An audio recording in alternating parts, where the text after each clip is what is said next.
Alléluia. Cette année sera une année au cours de laquelle Dieu va travailler dans nos vies, Dieu va travailler dans notre assemblée, Dieu va travailler parmi son peuple.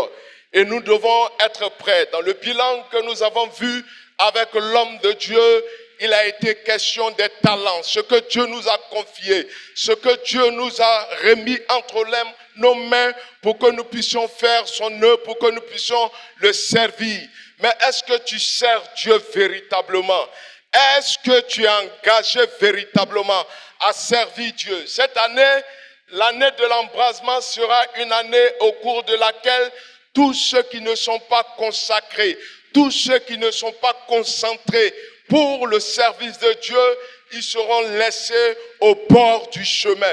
Mais je crois et je déclare et j'affirme et je déclare qu'à El Kabod ici, personne ne sera laissé sur le bord du chemin. Nous serons tous engagés pleinement à 100% pour l'œuvre de Dieu et nous tous, nous serons embrasés au cours de cette année où Dieu a décidé de nous parler, où Dieu a décidé de nous faire du bien.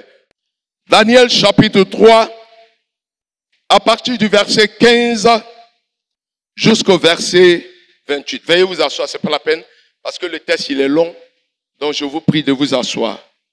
Alléluia. Maintenant, tenez-vous prêts. Et au moment où vous entendrez le son de la trompette, du chalumeau, de la guitare, de la sambuc, du psalterion, de la cornemuse, de toutes sortes d'instruments. Il dit, et toutes sortes d'instruments, vous vous prosternerez et vous adorerez la statue que j'ai faite. Si vous ne l'adorez pas, vous serez jeté à l'instant même au milieu d'une fournaise ardente. Et quel est le Dieu qui vous délivrera de ma main? C'est un homme qui dit, si vous n'adorez pas la statue que lui il a érigée, lui il va vous arrêter. Et puis il va vous jeter en prison, il va vous jeter dans une fournaise, et puis il va voir qui est garçon pour venir vous libérer de sa main. Frère, c'est pas une attaque ça, c'est pas de la foutaise ça. Il parle du grand Dieu, le roi des rois. Lui, il dit que il va nous attraper et il va voir qui va venir nous délivrer de sa main. Ce soir, s'il y a quelqu'un qui a muselé ta vie et il dit que où toi tu es là, il n'y a rien que tu puisses faire et que lui te tient et il cherche qui va venir te délivrer de sa main, dis-lui, le Dieu que moi je sers, le Dieu que j'adore, le Dieu de El Kabod, tu le rencontreras sur ton chemin. Toi qui te prends pour un Dieu, tu vas rencontrer Dieu sur ton chemin. Alléluia. Et il dit, quel est le Dieu qui vous délivrera de ma main? Shadrach, Meshach et Abednego répliquèrent au roi Nebuchadnezzar, nous n'avons pas besoin de te répondre là-dessus. Voici notre Dieu que nous servons peut nous délivrer de la fournaise ardente et il nous délivrera de ta main, ô roi. Ils n'ont pas tremblé, ils n'ont pas fui, ils n'ont pas pris la poudre d'escampette, ils n'ont pas pris les jambes à leur cou. Ils ont dit au roi, ô roi, avec tout ce que tu es, sache que le Dieu que nous servons nous délivrera de ta main. Ne dis pas amen facilement. Toi, tu sais quel Dieu. Quel Dieu tu sais? Parce que eux, ils savent qui ils servent. Est-ce que tu sers le même Dieu qu'eux? Si tu sers le même Dieu, dis amen. Il dit le Dieu que nous servons nous délivrera. Cette année, c'est l'année de l'embrasement. Ça ne sera pas facile. Ça sera une année compliquée. Avec tout ce qu'il y a dans le pays. On ne sait pas où on va aller. On ne sait pas ce qui va se passer. Et certainement, le diable et ses agents préparent des situations compliquées pour nous jeter dans une fournaise. Mais, si nous servons l'Éternel Dieu, nous serons capables de dire devant n'importe quelle situation, notre Dieu que nous servons va nous délivrer, va nous libérer, va nous sauver, va nous donner le salut. Alléluia! Alléluia! Voici notre Dieu que nous servons peut nous délivrer de la fournaise ardente et il nous délivrera de ta main, ô roi. Sinon, sache, ô roi, que nous que tu vois là, nous les gens de El Kabod là, faut savoir, ô roi, avec tout le respect que nous te devons, avec toute la révérence, ô roi, sache que nous ne servirons pas tes dieux et que nous n'adorerons pas la statue d'or que tu as élevée.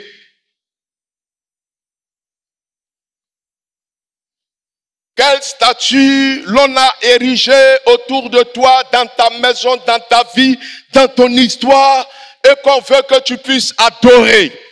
Quelle statue à laquelle l'on veut te soumettre, que l'on veut que tu adores, que dans les mains desquelles l'on veut que tu t'abandonnes. Quelle statue? Les gars là, ils ont dit, ô roi, Shadrach, Meshach et Abednego, les compagnons de Daniel, ils ont dit, ô roi, sache que nous là, on ne va pas servir tes dieux. C'est quoi le monde est en train de nous présenter pendant que nous parlons d'embrassement? Frère, beaucoup, nous serons soumis à de fortes tentations et à une grosse influence des démons, des sorciers autour de nous partout, dans nos activités, dans notre travail, dans nos maisons. Ils se lèveront pour nous intimider, pour nous effrayer. Mais ces gens-là, ils ont dit, oh roi, sous-entendu, on n'a pas peur de toi, hein. On te respecte, hein. Mais sache que ton Dieu que tu as fabriqué là, nous, on ne va pas l'adorer. Et quelqu'un qui parle comme ça, il y a combien parmi nous aujourd'hui qui peut s'arrêter devant le président de la République qui a fait quelque chose puis va lui dire, eh, nous là, on ne va pas servir ton Dieu là. Devant les rois, il y a combien qui peuvent le faire, qui vont aller au village, et puis on va leur dire d'adorer un fétiche. Et puis ils vont dire, nous là, le Dieu que nous suivons là, il est tel que nous, on ne peut pas servir, on ne peut pas adorer vos dieux. Il y a combien? Il y a combien qui seront devant la tentation? Parce que les gens pensent que adoration c'est seulement statut. Hein. Ce n'est pas les statuts seulement. Hein. Si tu aimes maman, tu aimes l'argent, tu aimes trop l'argent, tu es en train d'adorer, c'est ton Dieu comme ça. Si tu aimes garçon, c'est ton Dieu. Si tu aimes femme, c'est ton Dieu. Si tu es marié, bien sûr, il n'y a pas de problème. Il y a combien qui vont résister devant la Nebuchadnezzar en cette année d'embrasement? Il y a combien qui vont résister face aux intimidations? Il y a combien qui vont se lever pour dire non, nous voulons vivre une vie de sanctification, une vie de sainteté, une vie de pureté. Il y en a combien, la frère? Il y en a combien? Il ne faut pas que ce soit l'affaire du pasteur Grauro et du padre seulement. Ce sont eux seulement qui vivent la vie de sainteté et de sanctification. Mais ils veulent que tout le peuple de Dieu à El Kabod vive la même chose. Sur quoi Nebuchadnezzar fut rempli de fureur et il changea de visage, ordonnant de chauffer la fournaise 7 fois, puisqu'il ne convenait de la chauffer. Puis il commanda à quelques-uns des plus vigoureux soldats de son armée de lier Shadrach, Meshach et Abednego et de les jeter dans la fournaise ardente. Ces hommes furent liés avec leurs caleçons leur tunique, leur manteau et leurs vêtements et jetés au milieu de la fournaise ardente. Comme l'ordre du roi était sévère et que la fournaise était extraordinairement chauffée, la flamme tua les hommes qui y avaient jeté Shadrach, Meshach, Abednego. Cette année, tous les agents, tous les commanditaires, tous les inspecteurs de Satan qui ont été commandités pour te faire du mal, cette année, le feu de Dieu va les atteindre. Là où ils se trouvent, d'où qu'ils viennent, le feu de Dieu va les atteindre. Ils ne seront pas épargnés. Eux et leurs enfants, eux et leurs maisons, ils ne seront pas épargnés. Ceux qui méditent ta mort la nuit et le jour, cette année, ça sera le feu. Parce que toi-même là, tu seras embrasé. Quand toi-même tu es embrasé, que tu es en feu, on ne peut pas te toucher. Donc cette année, quelqu'un sera embrasé. Alléluia. Et ces trois hommes, Shadrach, Meshach et Abednego, tombèrent liés au milieu de la fournaise ardente. Alors le roi Nebuchadnezzar fut effrayé et se leva précipitamment. Il prit la parole et dit à ses conseillers, n'avons-nous pas jeté au milieu du feu trois hommes liés? Il répondit, ô roi, certainement, ô roi. Et il reprit et dit, eh bien, je vois quatre hommes. Je vois quatre hommes. Je vois quatre hommes. Je vois quatre hommes. Sans lien. Qui marchent au milieu du feu. Est-ce que prophétiquement tu peux te tenir debout? Et puis tu vas dire tous les liens que le diable avait déployés sur ta vie. Ces liens-là tombent ce soir. Ces liens sont coupés ce soir. Au nom de Jésus. Ces liens sont coupés ce soir. Au nom de Jésus. Parce que la fournaise dans laquelle j'ai été plongé, cette fournaise-là va découper les liens. Alléluia. Les liens dans lesquels j'ai été lié. Cette année, ces liens vont tomber. Au nom de Jésus. Ces liens tombent. Au nom de Jésus. Ces liens tombent. Au nom de Jésus. Ces liens tombent. Au nom de Jésus. Ces liens tombent. Au nom de Jésus. Ces liens tombent. Au nom de Jésus. Alléluia. Veuillez vous asseoir. Prince et princesse de l'Éternel. Il dit, nous n'avons jeté au milieu du feu trois hommes liés. Il répondit, ô roi, certainement ô roi. Il reprit et dit, eh bien, je vois quatre hommes sans lien qui marchent au milieu du feu et qui n'ont point de mal. Et la figure du quatrième ressemble à celle d'un fils de Dieu. L'Éternel dépêchera son ange pour t'accompagner au cours de cette année. Et l'ange qui t'accompagnera, l'homme verra que Dieu a dépêché un fils de Dieu pour t'accompagner. Un fils de Dieu pour t'accompagner. On te demandera, mais qu'est-ce qui se passe? On a tout fait, on a tendu tous les pièges, on a tout mis en place, mais il n'y a rien qui a marché. Il n'y a rien qui a fonctionné.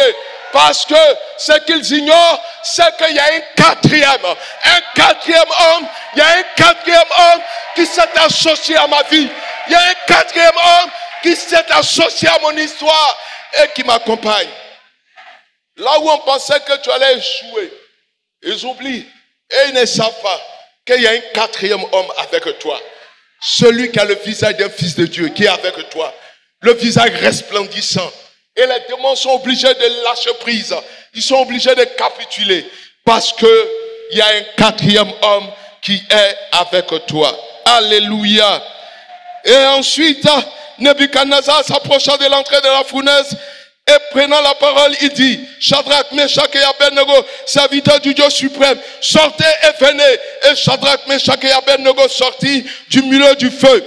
Les straps, les intendants, les gouverneurs, les conseillers du roi s'assemblèrent. Ils virent que le feu n'avait aucun pouvoir sur le corps de ces hommes et que leurs cheveux, les cheveux de leur tête n'avaient pas été brûlés, que leurs caleçons n'étaient point endommagés et que l'odeur du feu ne les avait pas atteints. Cette année, tu passeras par la fournaise. Mais tu sortiras vainqueur. Vous voyez, des fois, on dit au Seigneur, Je sais un peu de quoi je parle. Tu dis au Seigneur, je veux faire des expériences. Seigneur, est-ce que tu peux me dépouiller? Quand tu dis, Seigneur, est-ce que tu peux me dépouiller? Ça veut dire que Dieu va t'enlever tout ce sur quoi tu comptes. Ce sur quoi tu as mis dans ta foi. Ce dans quoi tu as mis ta foi. Dieu va te dépouiller, il va t'enlever. Et puis tu vas passer par la fournaise. Il va t'enlever tout cela. Et puis tu vas vivre l'histoire de Job. Tu vas vivre l'histoire de Joseph qu'on a jeté dans un puits. Dieu va te dépouiller. Cette année, ne pensons pas que ça sera facile. Ne pensons pas que tout va aller comme sur des houlettes, les frères et les sœurs. Si réellement nous voulons être embrassés, si nous sommes engagés, nous serons jetés dans des fournaises. Nous allons nous retrouver dans des fournaises. Je ne dis pas ça pour faire fuir à quelqu'un. Je parle à ceux qui veulent faire des expériences avec Dieu. Ceux qui veulent que Dieu les utilise. Les frères et les sœurs qui veulent arriver au village.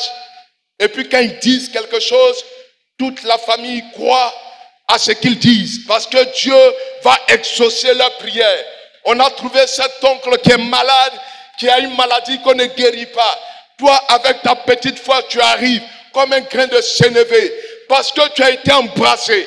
Quand tu vas toucher l'oncle en question et que tu vas prier pour lui, tous les féticheurs du village vont se rassembler pour dire que nous n'avons jamais vu pareille chose dans notre village.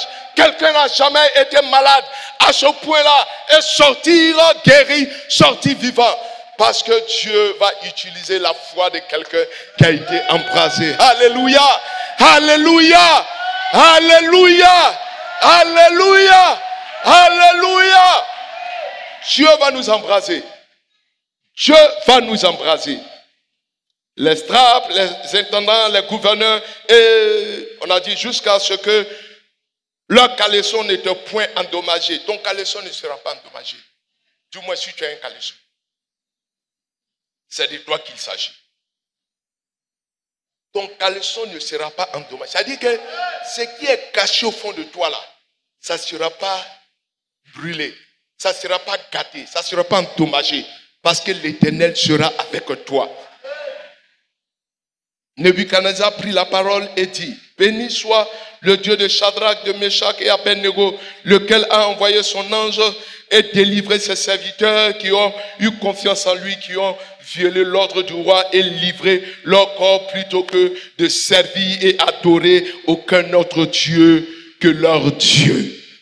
Est-ce que à la fin de cette année, quelqu'un pourra dire de toi, bénis ton Dieu parce que malgré tout ce qu'on a préparé, malgré tout ce qu'on a fait, tu es resté impassible, tu es resté constant, tu es resté concret, tu es resté intègre, tu n'as pas cédé aux oppressions et à la pression des démons. Tu es resté. Est-ce qu'on rendra témoignage de toi en cette fin d'année? Dès que l'année a commencé, dès que l'année est finie. Est-ce que vous êtes d'accord avec moi? On est déjà en mars. Hein? L'année a commencé avant-hier. L'année est déjà finie. À la fin de l'année, quel bilan tu vas présenter? Tu as l'occasion de peaufiner cela. Tu as l'occasion de faire quelque chose maintenant. Pour qu'en fin d'année, non seulement toi-même tu diras, l'Éternel a été avec moi. C'est pour cela je peux chanter des cantiques à la gloire de son nom. Et ceux qui ne le connaissent pas, qui se sont moqués de toi hier, seront obligés de venir chanter avec toi pour rencontrer ton Dieu. Alléluia! Alléluia! Alléluia! Le thème de mon message, c'est notre Dieu est capable. Notre Dieu est capable. Notre Dieu est capable. Ton Dieu est capable. Ton Dieu est capable. Ton Dieu est capable. Ton Dieu est capable. Ton Dieu est capable. Ton Dieu est capable. Ton Dieu est capable. Notre Dieu est capable. Notre Dieu est capable. Pourquoi ils ont dit cela? Nebuchadnezzar, d'après son histoire, c'est Daniel le texte. Le thème, c'est ce que je viens de donner. Le texte, c'est Daniel chapitre 3, à partir du verset 1er jusqu'au verset 28. L'histoire nous apprend que Nebuchadnezzar, c'est quelqu'un, un conquérant, un grand roi, qui a assujetti plusieurs peuples sous sa domination, qui a régné. Il est arrivé en Israël, à Jérusalem. Il a conquis tout Jérusalem. Il a attaqué. Il a détruit le temple. Il a ramassé le peuple de Dieu, les vigoureux, ceux qui étaient les bras valides. Il les a pris avec eux pour les amener à son palais parce qu'il voulait se servir d'eux. Il a tout fait. Cet homme-là, c'était un grand. Après avoir conquis toutes les nations, après s'être donné le nom d'un Dieu, après s'être fait appeler Dieu, cet homme-là a décidé de sévir dans la vie de 3 jeunes gens. Dans la vie de 3 jeunes gens. Et il a décidé de s'en prendre à eux. Alors que Nebuchadnezzar, puissant qu'il était, autoritaire qu'il était, personne ne pouvait lui refuser quelque chose. Personne ne pouvait dire non. Personne ne pouvait lever le petit doigt. 3 jeunes qui n'ont rien, mais qui ont le Dieu d'Israël, qui ont l'Éternel des armées, ont osé lui tenir tête. Est-ce que tu vas tenir tête à toutes les difficultés qui viendra à toi au cours de cette année? Est-ce que tu pourras, mon frère, ma soeur, est-ce que tu peux, à l'heure où je parle même, peut-être que tu es déjà vaincu par quelque chose. Et tu es en train de dire, le frère, il n'a qu'à faire, il va dégager là, nous on va aller continuer notre besogne. Mais la parole de Dieu t'arrête aujourd'hui. La parole de Dieu te bloque aujourd'hui. Tu ne partiras pas d'ici avec cet esprit tordu d'aller vivre dans l'iniquité. Si tu n'es pas content, ne dis pas Amen. Mais si tu es content, dis Amen. Il faut dire Amen. Tu ne vas pas partir d'ici avec l'esprit d'aller replonger dans ce que tu as abandonné. Non, rien ne doit t'arrêter. Et Nebuchadnezzar était si fort, si puissant, qu'il se fait ériger une statue.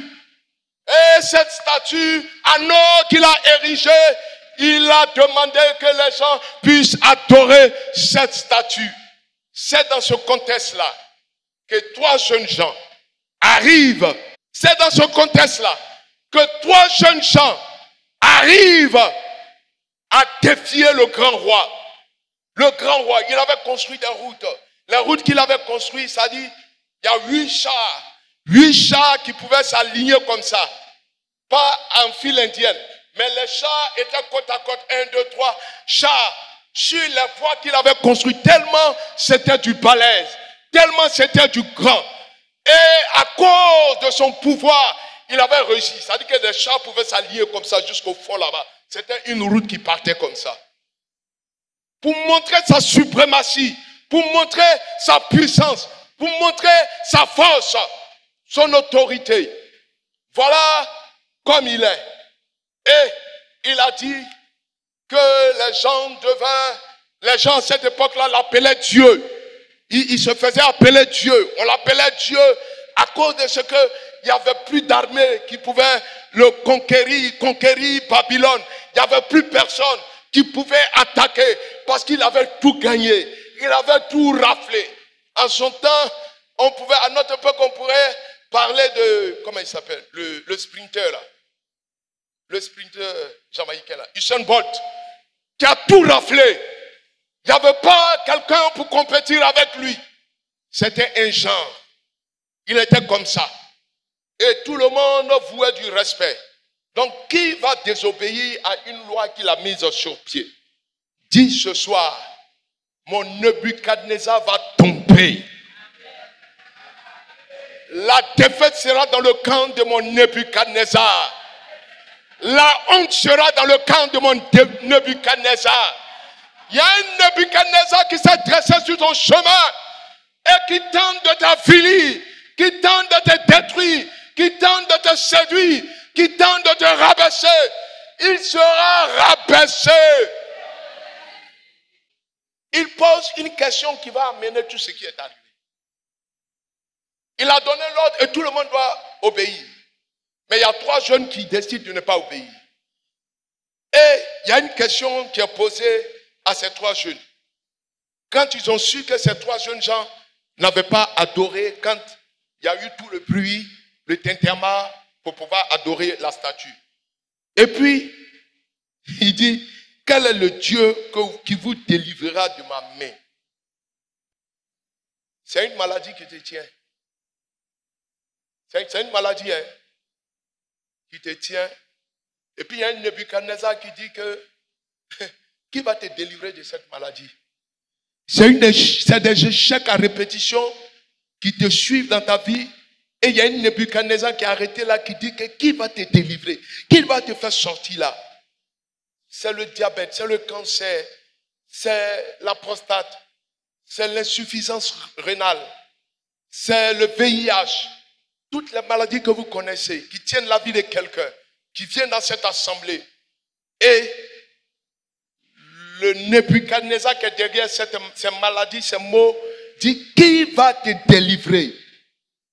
C'est un défi qui nous est lancé. Cette année, peut-être que c'est la pauvreté, c'est la misère qui te tient, qui t'ont lié. C'est un perpétuel recommencement. Tu fais, ça ne réussit pas. Tu vas un coup derrière, tu viens devant, tu t'en vas 10 fois derrière. Il n'y a rien qui bouge. Parce qu'il y a un Nebuchadnezzar qui est là et qui dit que toi, tu n'iras pas loin. Dès l'instant où le pasteur Grauro et le padre ont donné le thème ici, pour dire que nous allons parler de l'année de l'embrasement, dès cet instant-là, Nebuchadnezzar et ses agents et les mots qu'ils ont infligés à l'homme, ils ont commencé à se manifester pour dire qu'on n'ira pas loin dans cette affaire. Peut-être que les autres années, on n'a pas vécu pleinement ce qu'on s'est donné.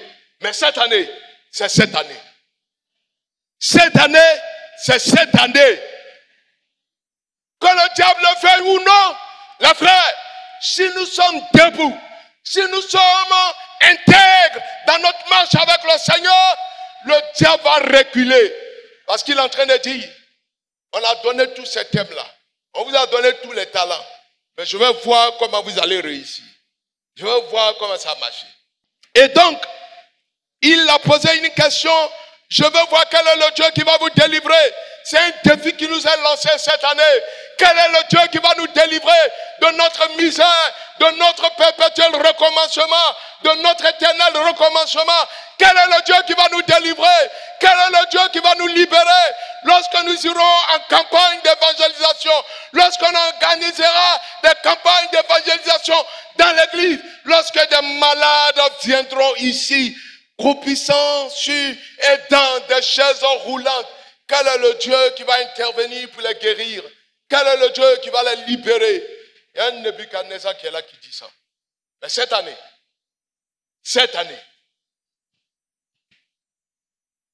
après cette question, ils disent, roi, c'est pas oba. Nous, on n'a pas besoin de trop parler. On n'a pas besoin de trop parler. Tu as donné tes ordres. Tu as dit tout ce que tu voulais dire. Mais nous là, on ne parle pas. C'est dans les faits, tu vas connaître qui est notre Dieu. Est-ce que quelqu'un peut dire, Satan, c'est dans les faits que tu vas connaître mon Dieu. Dans ce que Dieu va faire pour moi cette année, tu vas connaître qui est mon Dieu. Dans les faits, tu vas connaître qui est mon Dieu. Et quand ils ont dit ça au roi, ils disent ensuite, voici notre Dieu que nous servons. Notre Dieu que nous servons.